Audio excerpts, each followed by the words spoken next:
Hey my harmonies, in today's video I'm going to be showing you guys how you can do an affordable DIY pedicure at home from start to finish, and if you guys want to know how, then just keep on watching.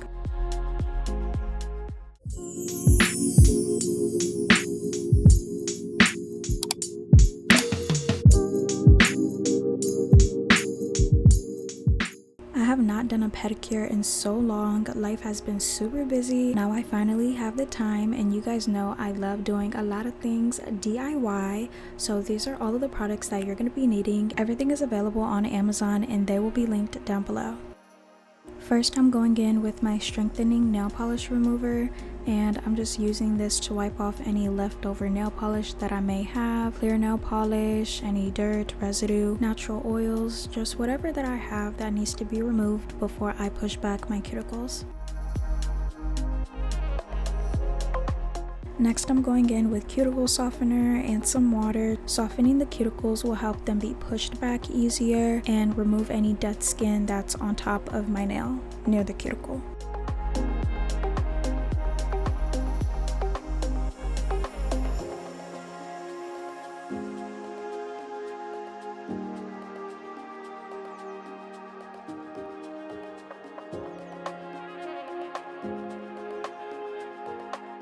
These are the two main tools that I will be using to push back my cuticle and trim my cuticle.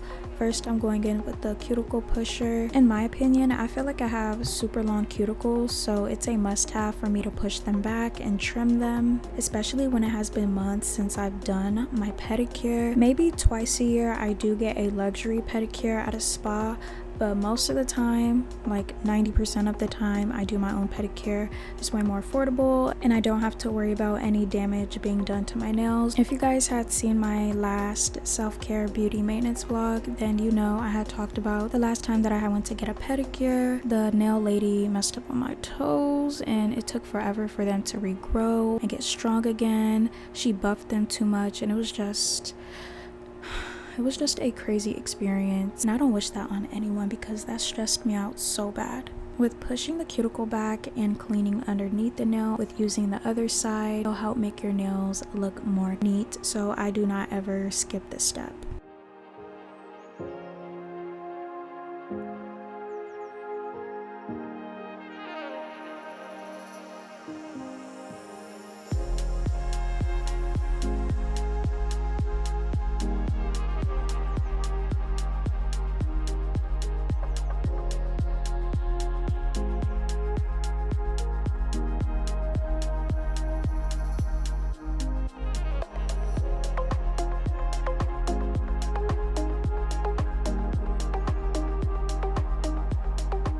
Next, I'm going to be buffing a little bit just because I am having some nail growth going on from that situation, so my nail is trying to heal up and get back stronger, and I do not want to interfere with that. My big toes experienced it the worst because they are the strongest ones and my baby toenails are not that strong. And please do not mind my buffer. I had that one for a very long time and it still works, but I'm currently looking for a new buffer, so if you guys have any recommendations, please let me know in the comments.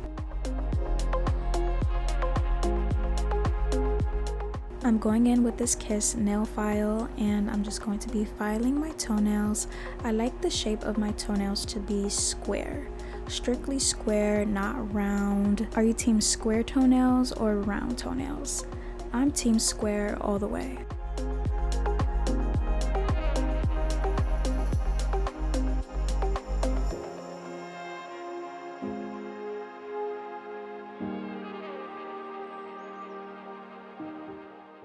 As you can see, I don't really have much on this foot with my toenails, but on the other side I do. Either way, I make sure that they're gonna grow square, so I do file them a bit.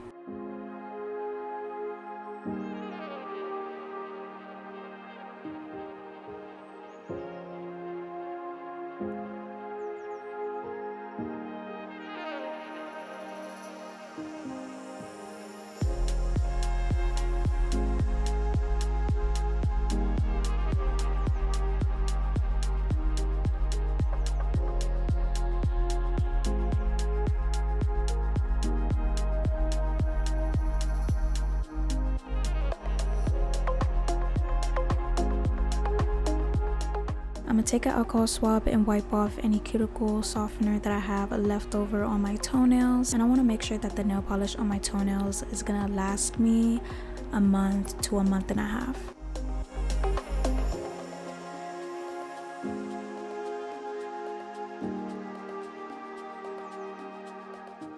I'm going to be using a nail file to buff off any dead skin that I have on the heels of my foot or just anywhere underneath my foot. I don't really have any, but just in case, like I don't want to have dry looking feet. And I'm a diabetic, so us diabetics are really prone to get dry feet fast. This is just a simple and quick version of my DIY pedicure tutorial, but if you guys want a more in-depth tutorial, please let me know. But this is something that I do when I really need a pedicure ASAP. It's more on the quick and easier side.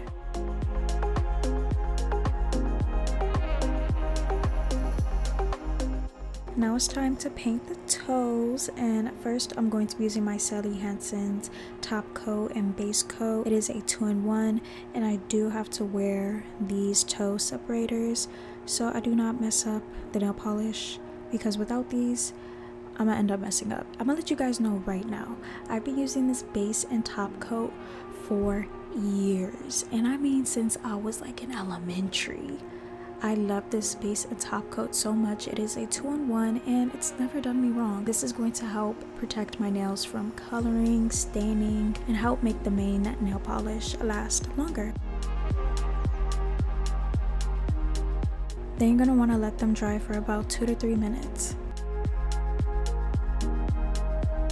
This is the Sally Hansen Extreme Wear nail polish in the shade 199 Tickled Pink. I haven't worn a pink nail polish in forever, and I thought this shade would be gorgeous for the summertime. It's more of a warmer baby pink shade, and this nail polish lasts me for a really long time. It's been about 2 weeks so far, and my toenails are still looking very fresh. It's under $5. Same thing with the clear base and top coat nail polish. Both of the nail polishes that I'm using in this video is from Sally Hansen. Using a pointed Q-tip with nail polish remover is one of the best ways to clean up your nails after you over polish them. Not all the time I can make them super perfect, so I just use this method and my actual fingernail, which you guys will see after this. This method will always help your nails look more clean and polished too. I could wait to clean it up after I'm done painting the nails, but that's gonna make it harder for me to remove the nail polish because it's more dry.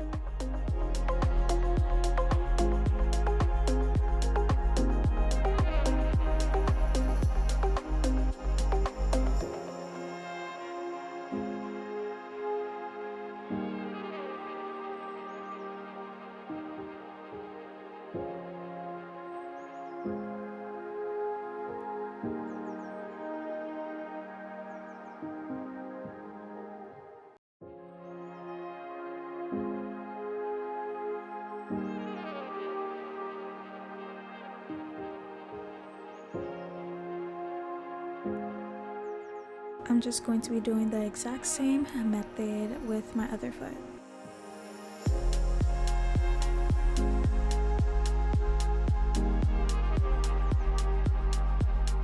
For this toenail, I try my best to clean it up as much as I can, but I kept messing up in a certain spot on the nail. So if you guys see some type of imperfection, just know I tried my best.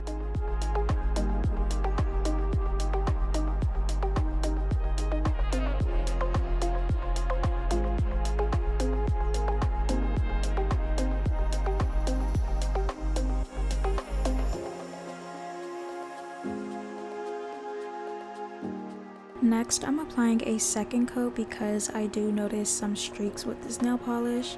You get what you pay for, but at the end of the day, it's still a really good nail polish. So I believe I did 2 coats or 3 coats.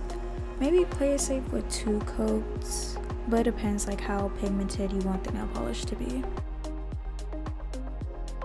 Once I let that dry for about 2 to 3 minutes, I'm gonna go in with the top coat to top everything off. In order for my nails to dry faster before I move on to the next steps, I love using a miniature fan or put my feet directly near a fan for them to dry faster. I'll link a miniature fan that I use all the time down below because it's so convenient. I use it for my makeup, I use it for when I'm hot, and I use it for my toenails.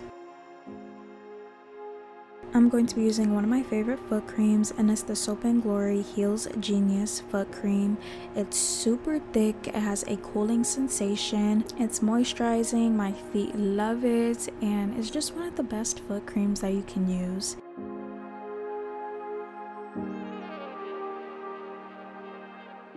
Lastly, I'm going in with my Blossom Cuticle Oil, and this is the hibiscus scent. They have many different scents that you can choose from, but since it's the summertime, I want something more floral, beachy, summery, and I love the packaging. It has cute little flowers in it.